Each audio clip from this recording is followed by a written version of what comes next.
In today's episode, we have a community member on with us to discuss the quantum threat, discuss what attracted them to the QRL project, and discuss a little bit of Bitcoin in the early days. Let's dive into today's episode.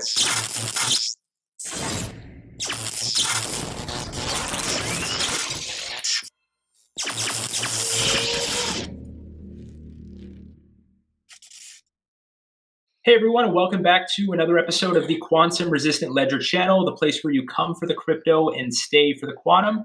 On today's episode, we're going to be doing a QRL show community edition. And the premise behind these community edition episodes is we're bringing a member from the QRL community on. That could be someone that's a developer building within the QRL ecosystem, or it could be someone that has experience and is advocating for the project, and so on. So with that, today's QRL Community Edition episode is with QRL community member MCZ. MCZ, it's great to have you with Michael and I to discuss all things QRL, talk about threat intelligence, things around quantum threat, and our project. It's awesome to have you with us. Oh, great to be here, guys. Other person on the show with us is my regular co-host, Michael Strike, who is our Director of Outreach at the QRL. Michael, as always, good to have a conversation, and looking forward to this concept of a community edition. So if it's cool with you guys, I'm ready to dive into the first couple questions. So what? Before we talk about how you first learned about the QRL, why it attracted you, and touching on some areas of where the space might be going over the coming years, would it be cool with you if you could give Michael Strike and I a background on yourself? And this would kind of be a good lead into the conversation that we're having. I think this would provide some context for the community members and the subscribers on YouTube. Certainly. So I have been in InfoSec for coming up on 15 years now. And in that role, I've really done a lot of things: malware reverse engineering, exploit development, and kind of this most recent half of my career has really been focused on the idea of threat intelligence. And what that really boils down to is understanding threat landscapes, understanding how different players, ecosystems, tools, and technologies affect those landscapes, and extrapolating trends to spot how things may change in the future to try and proactively prepare defenses. Awesome. That kind of gives everyone kind of in the frame of mind for that. And so leading into the QRL and how you first kind of learned about that, based on your background, obviously you're in deep in a lot of the areas that you mentioned. When did you first learn about the QRL project, and what kind of attracted you to the project and just the space in general? I think this would be a good lead into some of our later questions. So in 2017, we saw really our first truly explosive and mainstream rally in the cryptocurrency space.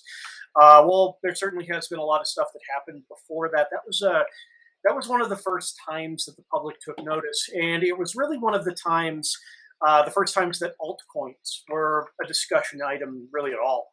And the altcoin market really started booming around then. We started seeing some of the initial ICOs, and really we before that we had like Litecoin and Ethereum and a couple other kind of minor players coming and going. But that was the first time that altcoins really got interesting, where pretty much any project could get funded as long as it was either appealing or advertised well enough. And a lot of ideas were really being brought to the market. During that period of time, as a threat intelligence person, I like looking for things that people don't think about. I like trying to prepare for those nightmare scenarios that nobody wants to acknowledge and everybody thinks that they can fix. And to that end, I had always known as an early stage Bitcoin investor that quantum computers were going to be a problem. At the point at which I kind of got into Bitcoin, they were a theoretical problem. They were a problem that existed far out on the horizon. Everybody just kind of laughed it off because at best we were simulating qubits. We weren't actually using any of them. However, times were changing. We saw IBM with their pretty revolutionary at the time niobium qubit system, which was that really first IBM quantum computer that was publicly accessible. It was on the cloud. It was provable. Admittedly, Rigetti and a few other players had kind of offerings that may or may not technically be a quantum computer before then. But this was the first time it was like, well, wow, this is real. This is tangible. And in my experience with technology grows exponentially. So once it exists, it begins growing. And I decided at that point in 2017, I wanted to try and find projects that were thinking about this. And I can't say honestly that I was shocked that there weren't very many of them. Post quantum cryptography is hard. It's Yeah. very hard. Maybe surprised would be a better word to use, of like, hey, there, you'd figure more people would be focusing on it, especially with the severity of what if something does happen. Obviously, if not, like, you don't know when, whether it's 2 years out, 20 years out, 10 years out, but yeah, definitely surprised in that. It was shocking.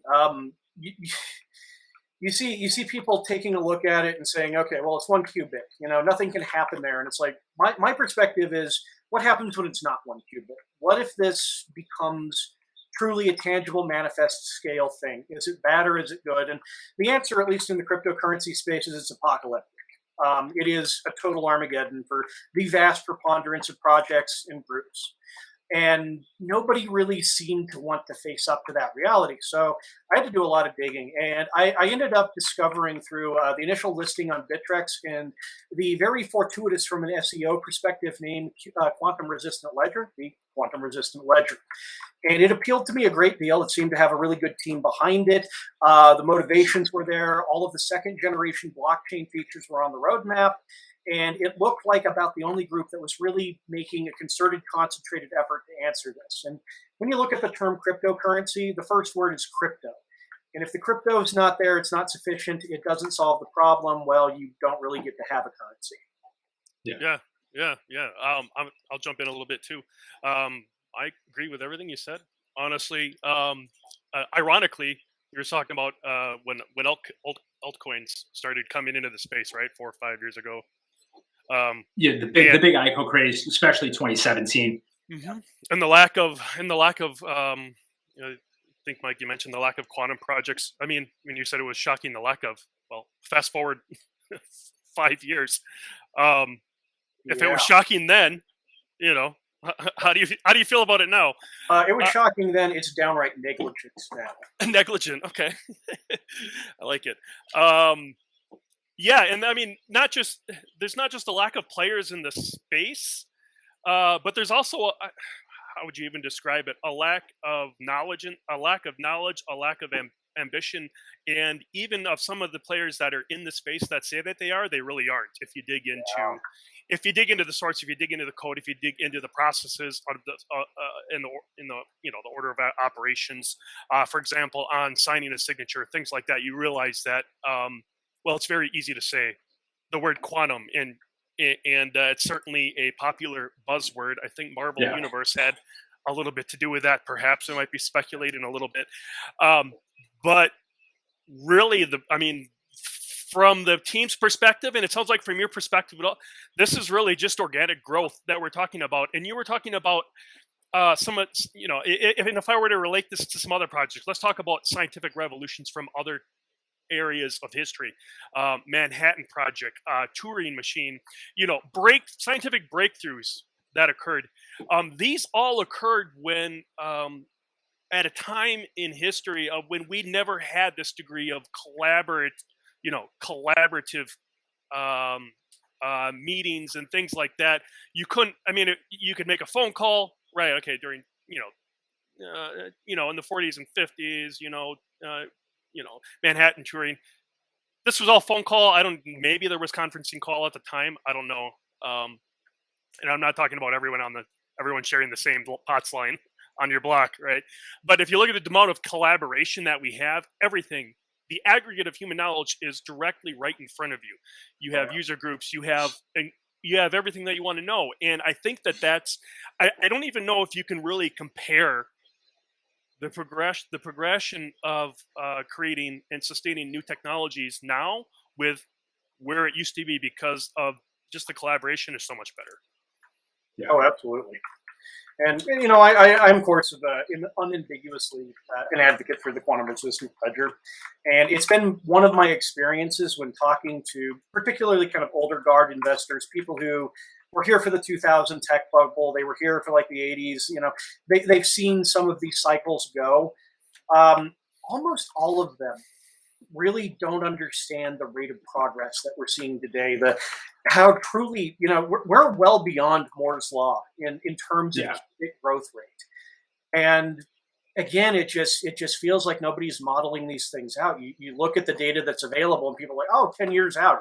No, 10 years is incredibly pessimistic. It's here, and it's going to be here at scale much, much sooner than people realize. So if 5 years ago, if we were to have this conversation, I think if you were to have it publicly and be talking about quantum, you might be shown the door, narratively or physically, right?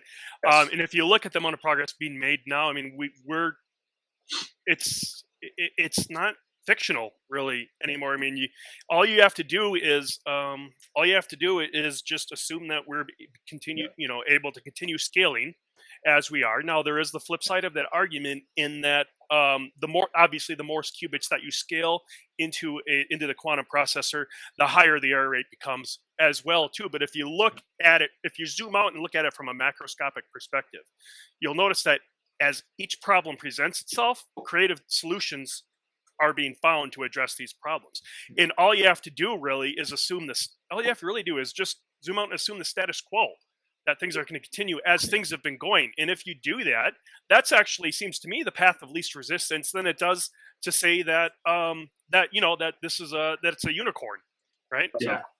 MCZ, I want to ask you a question just in regards to, I know we touched on, obviously, if we were talking about this in 2016, it's kind of surprising in that how much, there isn't a lot in the space. And now it's kind of crazy that there's not, because of, the threat keeps getting more and more real. The question I want to ask you is, taking this back to maybe someone that is not as technologically involved, maybe it's someone that is a Wall Street suit, or someone that is just maybe an accredited investor, someone that is trying to be aware of making sure that they have a diversified portfolio. They're setting up for a potential black swan event, make sure they're mitigating risk. How would you discuss the quantum threat with them in a manner that is not just like a scare type way, but in like a realistic way, so that if someone like that is watching this, for them to kind of, get their toes wet a little bit, to take it a bit more seriously. And you can kind of take that in any route you want, but just kind of that question in general. Right. Well, so you bring up a really excellent topic, which is it's been my experience when working with sophisticated investors that their true level of depth in the technology is economic. They understand why people are buying and selling these things. They understand the intrinsic benefits of a non-central bank managed currency. They get that piece. The technical piece, they only understand as a black box. They understand that the encryption is secure because it's the encryption the government uses. The government has used it for a long time, and there haven't been any real urgent warnings that it's about to become anything less than that. And that argument, we can get out in the weeds into what crypto is and why this is a problem, and why somebody is going to solve this problem given the space in the intelligence community and the value of quantum computers from an industrial perspective. But the thing that I really most often run into with that group of investors is they say, well, why can't I patch this? Why isn't Bitcoin just going to upgrade their software and this problem goes away?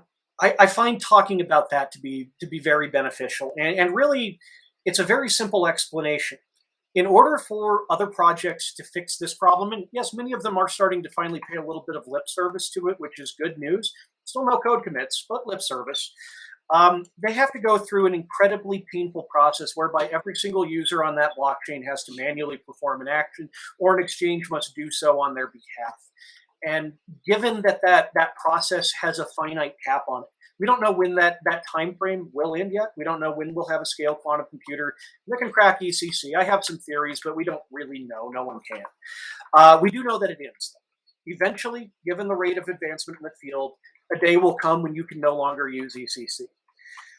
If you have to, at that point, have every single one of your users perform an action before that date, before the threat is made manifest, you run into a problem that we run into in software distribution a lot, which is, take a look at Windows.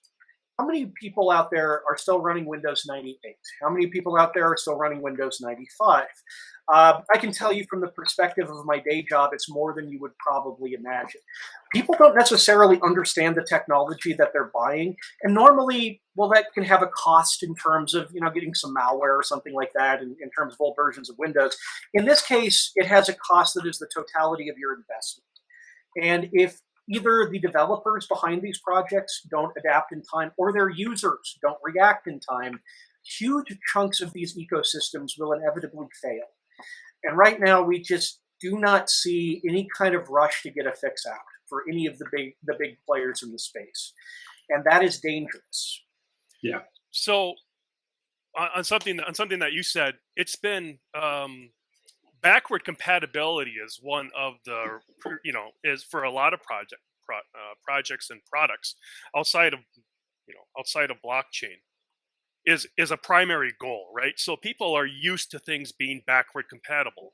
It's easy to say, well, we'll just patch it. I'll click Windows Update into your analogy, right? Mm-hmm. But one of blockchain's biggest advantages is also what is creating its biggest threat, and that's the immutability that you're talking about. In the early days of Bitcoin, you could sign a transaction, and it was done doing pay to public key, right?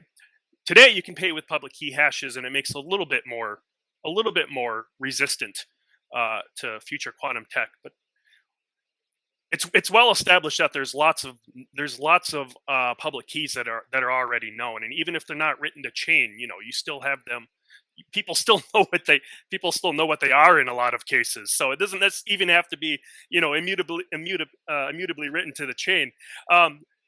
So like I said, that big strength is in also being that big strength in being able to verify the data, which is what gives which is what gives blockchain and therefore Bitcoin its transparency, is also one of its is probably its greatest quantum weakness. One part that I want to add as well in this, and this is more just from like a psychological standpoint too, is in terms of people whether they believe or they don't believe that the quantum threat is real, whether it's 2 years away or 20 years away. We all are holders of various crypto assets. Some people are way more in deep than others. Some have been in much longer than others. But like, let's use myself for example. Okay, I've been in Bitcoin, Ethereum quite early, and various other assets, as all of us are in crypto. So like we're kind of on both sides of the spectrum of like, you don't want one side to lose because obviously you hold various assets and they might be at risk. But at the same time, you also have to look at it through the lens of the reality of what might happen. So when it comes to, let's say there's a lot of, Bitcoin maxis, whether it's on crypto Twitter or wherever else, they're very incentivized from a psychological perspective to say, you know what, that's just, crazy talk of the fact that, quantum computers will never be able to be strong enough to break ECDSA, break the encryption in, like, it's never going to happen. It's not real. But like they're kind of in the back of their head, they're like, okay, they might hold 90% of their net worth or portfolio in crypto assets. So of course they don't want that to happen, but people don't want run on the banks to happen either. So I don't know. I think it's just an interesting point to make. But Strike, I'd like you to probably let's move on to a couple of your next questions. But MCZ, appreciate the answer in terms of Wall Street suits and institutional money and how you look at it for getting them to understand the quantum threat. Appreciate it. I think part of while you were saying that, Ryan, one of the things I was thinking, as soon as you start to say quantum threat and you start to put it out there, you make it real. And I don't mean from a reality perspective. I mean from a perceptualized perspective. You know what? And when you start to do that on something that's not really that popular right now, it's going to be difficult to pump that coin. And the life cycle of today's coins are pretty short compared to, if you look at other industries and other products. And that goes back to them, I think, a bit, Mike, to the mentality of the majority of investors. We're not a pump. This is not a P&D project. This is we're connecting dots.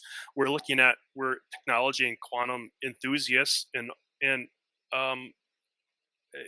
we're going to, and me personally, I'm just going with what I feel is organic, like how I felt about DVD at the time, how would it take over the space, or smartphones or things like that. It just feels like a natural progression. But I digress a little bit. So There's a term I'd like to just throw out there before we move on, and Yeah, absolutely. it's one of the biggest differences between somebody who has done kind of institutional style investment and what I find with most retail investors, and that term is positive cognitive bias. People have an inherent belief that bad things will not happen to them. It's one of the ways that we deal with a world that is fundamentally unfair and erratic. And that positive cognitive bias often leads particularly inexperienced investors down a path of assuming, these threats will be mitigated. Somebody's watching out for me. Everything's going to be fine.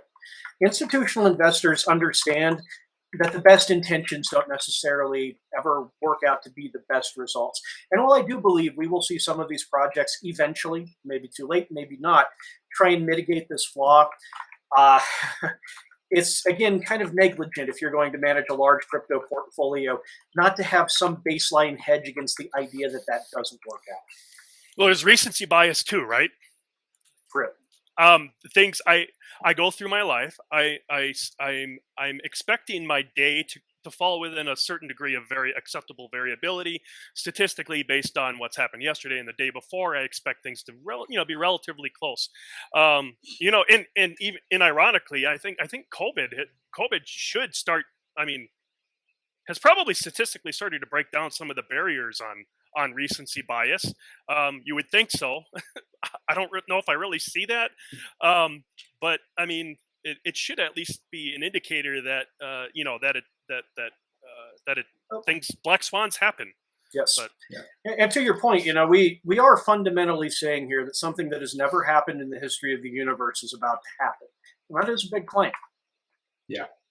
Yeah, let's jump to Strike. Let's jump to a fun question. I think you had one on crypto tokens or something in general, like a fun question, and then from there we can move into a few other questions with stuff moving forward with Y2Q. But I'm going to pull up this one on the screen that you had, Michael, right here, which was for MCZ. You wanted to ask him this one on first crypto coin. What was your first coin or token? Yeah. So for me, it was Bitcoin, and let me date myself here. So my first Bitcoin purchase was, I heard that it was going to be, I had heard a little bit about it on the Security Now podcast by Steve Gibson, and it sounded like a really interesting topic, and that I believe was after kind of its first real run at a bull market. It hit an astounding price of $16 and then collapsed back to sub $1 prices. And at the time I bought in, it was around the $3.50 to $4 price point. I actually managed to set the daily high in the chart when I did this buy. I heard they were going to be featured on a U.S. crime drama, and I can't remember the name of the thing to save my life, but it was a U.S. crime show, and they were going to have a whole episode dedicated to this e-criminal paying his lawyer's bills with cryptocurrency, and it was going to mention Bitcoin specifically by name. And I heard, oh, that's going to be a huge catalyst. And I finally decided to bite the bullet at that point, involved in Bitcoin.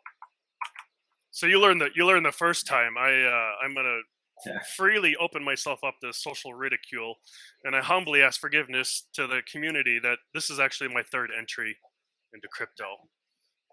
Apparently, you learned a little faster than I did on the first time around, and it's the third, and it will be the last. I feel like too, looking back it's easy to looking back in hindsight, because if you look at highs at the time, it seems like such a big difference from when you might have bought in earlier. And even now, people are like, okay, pulling out for whatever it is, like whether it's something financial, tax purposes, whatever the case might be. When you look back in hindsight, it's like, yes, right now, if something happens over the next 10 years and it keeps multiplying, people will be like, oh, you're stupid for selling at 57,000 or whatever it is. But in reality, it's like, okay, at the present moment, was it that stupid? So it's, in hindsight, it's easy to make those judgments. But in reality, like the fact that, in those early days with the volatility, people really did think it was going to zero in many communities, even, within Bitcoin talk forums and stuff like that. It almost did. We went from, what did we go from 60 to 3? So 60 to 3. And I still had a lot of faith when we're talking $60,000 down to $3,000 or $4,000. But once that puppy got above 6, 7, 8, 9, 10, 11, and at that moment I had any remaining variability completely it was just gone. I didn't have it I just didn't have it anymore. So I mean, well, we're here obviously, and I have a lot of faith in the tech.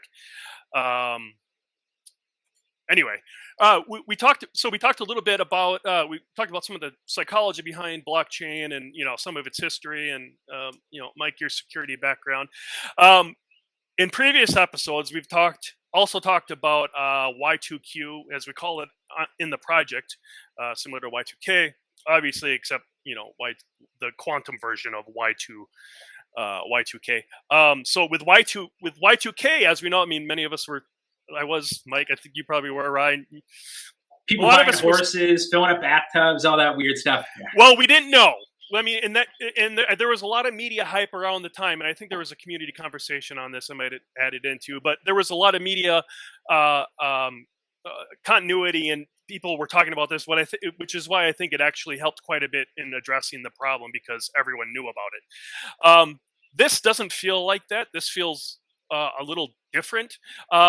But if you look at why, if I've got 2 bytes available for the year, that's something easy to understand.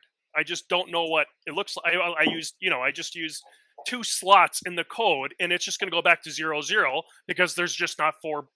There's not 4 slots for me to put numbers in the code. That's easy to understand.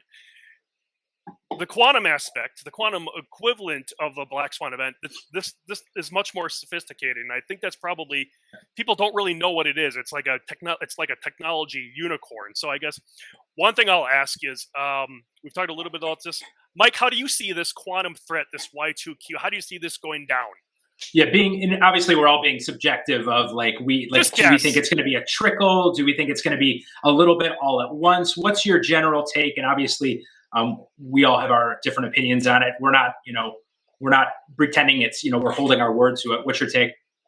But it is being recorded. Yeah. You are being immortalized.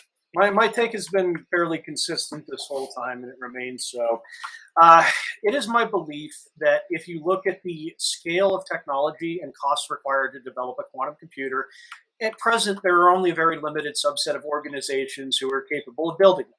And then if you look at the applied benefits of a quantum computer, it's also a fairly limited subset of things. Most industries have a use for them, but only at the cutting edge. And when it comes to the topic of encryption, encryption is one of those our technology today is built on like a reverse pyramid. It's a bunch of little tiny blocks building an upside down triangle. And the black box of encryption of things like RSA and ECC are very far down towards the bottom of that upside down triangle. They're very fundamental to not just communications, not just blockchain, but literally every aspect of modern technically enabled life. And if you pull that block out of RSA, it causes a great number of things to basically fall over on top of each other. So if I look at this from a real perspective, and again, I look at things through that InfoSec lens, it's force of habit. Who has a use for breaking encryptions? Well, spy agencies, frankly. That's who's always traditionally done it. That's who has the budget to do it at scale, and that's who reaps a massive reward from doing so in the form of practical intelligence for their nation state. So I suspect what we will see is what we're already seeing. Things like the recent news of the U.S. banning exports of quantum systems to China. Things like China investing tens of billions of dollars into the development of their own quantum systems. It's not quite as glamorous as a Cold War involving nuclear weapons, but it is fairly similar in outcome. Eventually, one party will develop a system, and they will hold a massive geopolitical advantage for the time that they are the sole party with it. At the point at which their adversary, which bearing in mind, if they can read all of their adversary's communications, they're going to know this. The point at which their adversary develops a sufficiently sophisticated mirror system, they have a problem. They have to stop pretending that they can't do something that they can do, and they have to find a very public way to demonstrate that all encryption suites in use in modern computer systems need to be immediately and expeditiously changed. And a very good way to do that would be something like suddenly moving 1 million Satoshi Bitcoins from one place to another, or taking exchange hot wallets or cold wallets for that matter and dumping them. You mentioned earlier, there are pay-to-public key and things like that, but let's be realistic. If there is a place that a public key is exposed, one should assume that it is locked. We have chains like, or companies like Chain Analysis, Glassnode, there are several others besides that whose entire business is logging, tracking, tracing, and making available intelligence on cryptocurrencies. So yes, the mempool is logged. Every aspect of transactionality on these blockchains is logged. And sooner or later, those logs are going to fall into either motivated hands who need to demonstrate a capacity, or what also could possibly happen, somebody who has tangential access to one of these systems and decides to use it for personal gain. In either case, the moment that that happens, every unmigrated coin on Earth is worthless because there is no longer a condition of non-reputability. You cannot prove that whoever sent a transaction actually is the owner and author of that transaction, and fundamentally that makes those things worthless. So it's not even a requirement that your blockchain or your project specifically be attacked. It is simply the capacity for it to be attacked that is necessary to render it valueless from a commercial perspective. Yeah, one of the tenets is trust, right? So if the non-repudiation aspect, if you can no longer trust, I mean that's essentially everything. In my mind, Y2Q is going to be very sudden. I think it will be too, maybe for slightly different reasons. If I don't know how something's going to happen, I think I automatically just have a tendency to resort to game theory.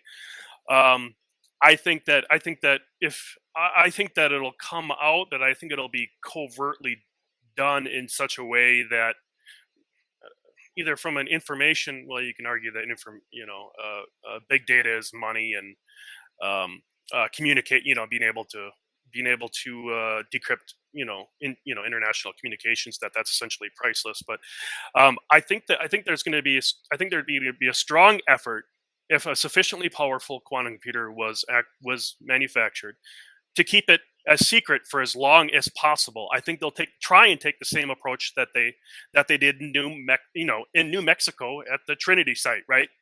For as long as possible. And there's going to be if I remember correctly, that project had 2 Russian actors Yep. on it at the time, and this. Can you imagine all of the security and everything that went into this? There's always that very real and very, I would say even likely possibility that things are going to leak, right? But I think that whoever does it is going to keep it as under the wraps for as much as possible. And the difference between that and Y2K is if you're a public company, or if you're an organization, or even the government, if you have resolved your code and you are now Y2K compliant, you will be rewarded, right? Stockholders will be happy, customer bases will be happy, code will work, right? Oh yes. In time, the market will reward the risk-averse behavior. Right, but with a quantum computer, there's a very strong argument that you will not be rewarded. In fact, you will lose out on opportunity. So I think that this goes back to other things I've talked about in other videos. It's essentially, I see it like an iceberg, right? So. Yeah, and it could be like I mentioned earlier, the case of back in the day, like a run on the bank or something like that. It's could also be a situation of MCZ said of stuff happening suddenly. It could also be a case of, hey, some people start to realize what's happening, and they're like, okay, well, I better get mine out while I still can. And other people are, a little too late to the party, too late, it's not there anymore. But to be determined. I think it's just a fun question. So thanks for giving us your hot take on it. But let's let's move into, I know you have 1 or 2 other questions in terms of a little bit of Q&A for some fun at the end here. I think one question I wanted to ask is, MCZ, this is back to kind of a QRL project question in terms of, I know we covered the Wall Street suits, institutional accredited investors. If you were discussing with someone like that around why they should take notice of the space in general, what about on a technical level? If you're talking to a friend or someone that's a developer and they've never heard about the quantum resistant ledger before, how would you interest them into getting involved in the space, whether it's someone brand new or someone that you've worked with previously based on your career in technology? Well, it's getting people to invest time is always a challenge. You Yeah. know, money is time in some ways, but in other ways it's not. And when it comes to actually developing ecosystems around something like a cryptocurrency, you're trading an immediate advantage of how you could sell that time for a latter advantage into how whatever you develop will be in place as part of that ecosystem to, in theory, provide you, reward or what have you. When I talk to some of my friends about, joining things like the project, putting together things to support and assist in the ecosystem aspects of the project, it really kind of comes down to being ready to be there for that next step. We've seen this evolution now. I would argue twice. We've seen the blockchain 1.0 with Bitcoin and how it revolutionized extra outside of banking ecosystem payments. It changed the way in which money and offshoring was handled, and basically handed back a form of deflationary economics to people that wasn't there before. And the systems that were built to support that have ended up being massively successful. We then saw that again with Ethereum. I think really Ethereum is at the core of the second generation of blockchains, with the idea of a smart contract and code running on top of the system itself and making the blockchain do something other than move a number from one place to another. And again, same thing happened there. Those who created systems early on found themselves well positioned when those systems were needed.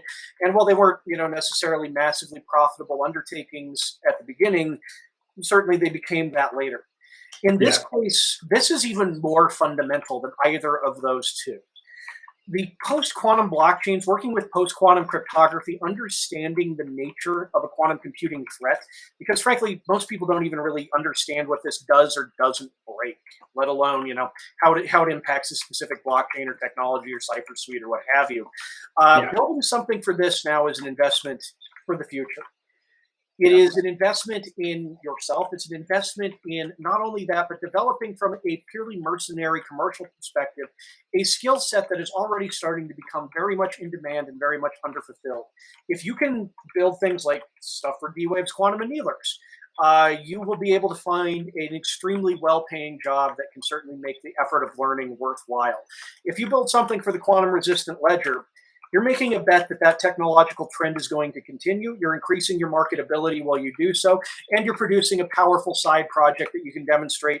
Here is me working with post-quantum cryptography to actual employers and those that might be interested in, contracting your services or what have you from an individual commercial perspective. It's just a good investment of time. Thanks for answering that one. I think you brought up a good point on the Ethereum part of. I kind of felt like when I got first introduced to Bitcoin, it took a little while to get it, and I still felt like man, I missed the boat around late 2013, 2014, and I was like, as Ethereum started, I was like, oh, okay, like maybe there's a new ship to be involved in with some extent, but obviously like moving into the future of what is the next 5 to 10 years have in store just for the whole space in general. But I appreciate you answering that one. I know Strike has a few other ones he'd like to ask.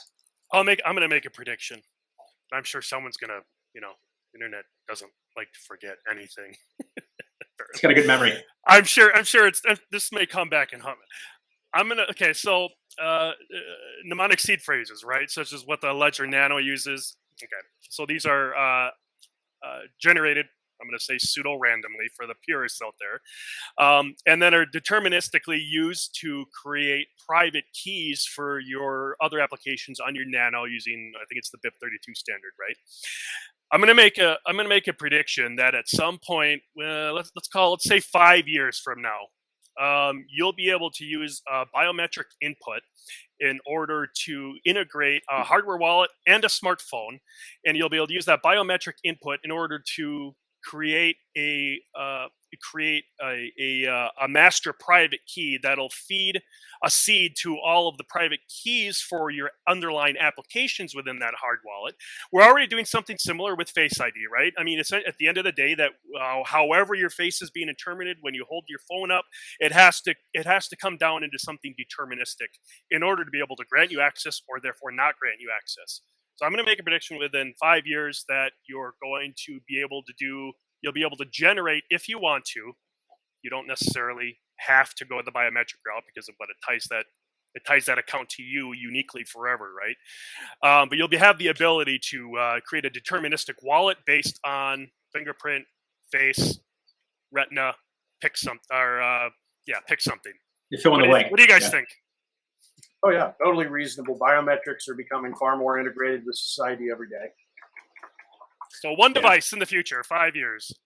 Yeah, it's just I'm not putting that timeline on it, but I feel like it's obviously like if you were to ask, 5-10 years ago, I think that's just the way things are going in general. Like even look at physical things that people are using for measuring their health. So like glucose monitors, things. What's that saying of what nerds do for fun on the weekend is what everyone else will be doing 5 to 10 years later on a day-to-day basis. It's just the evolution of where things are going. And I know MCZ, you touched on Moore's Law, things of where exponential growth's happening. Obviously, that's where it's going. I don't want to put a hard timeline on that strike, but I definitely agree with you in the direction of where that's going. But yeah, I'm good on my side in terms of Q&A questions. Do you have any other ones, Strike, as we close out this episode?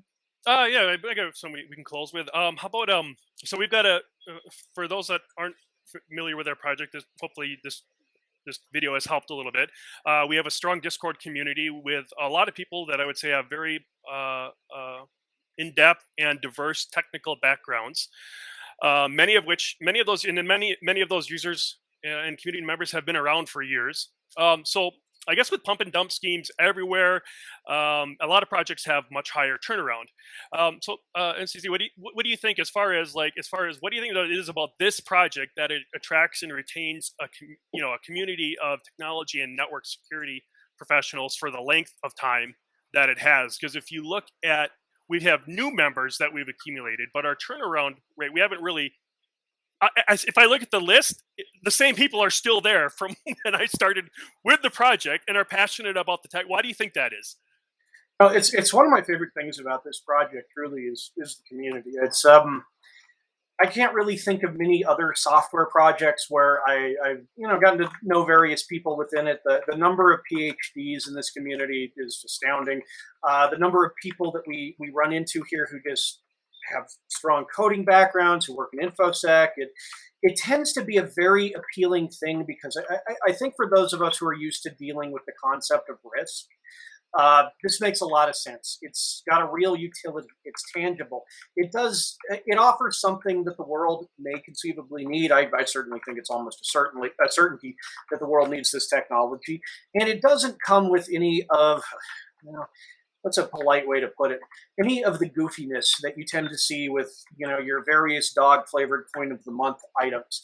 There's a group of people out there who kind of make these nihilistic bets on, which specific thing Elon Musk will tweet about or which dog-flavored coin. Yeah, what's the next jib, exactly. Yes. Yeah. And they're not looking at a project for utility. They're not trying to understand a code base. They're not looking at a threat.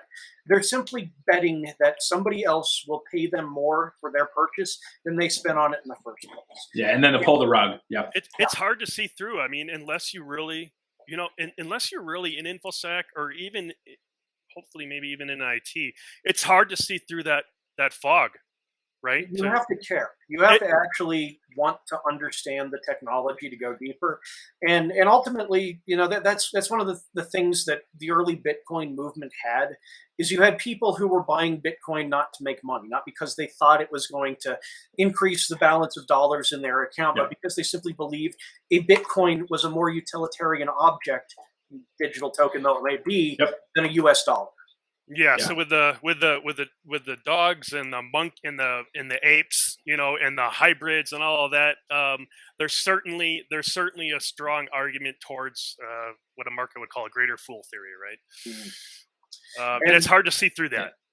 And this isn't to take away from anything on that side. Obviously, like where there's some really great projects in terms of like on the NFT front that is, but in terms of what you mentioned, MCZ and Strike on, whether it's the next Shiba Inu or it's the next one that's going to come out tomorrow that gets pumped and, 14 days later it's down in the dumps and people have, lost life savings, things of that nature. But tying back to the project, the longevity is really important in our space because that's one thing we appreciate you coming on and chatting with us in terms of all three of us, none of us are here to shill anything. We're here to have a quality discussion in where technology in the future is going. So I think it's just it's enjoyable to see, because we're not here to we're not selling snake oil or anything like that. We're just having a discussion on where technology and where the project's going in the future. We're not trying to.